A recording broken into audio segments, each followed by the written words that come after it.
Pakawalan natin to. Yan.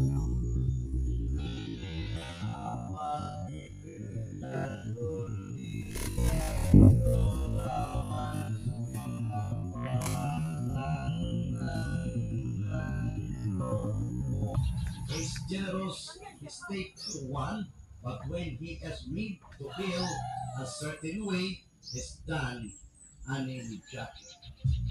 Ayon pa sa kanya, pinayuhan niya si Kenny na huwag gumawa ng mga bagay tulad ng pagmura ng mga larawan at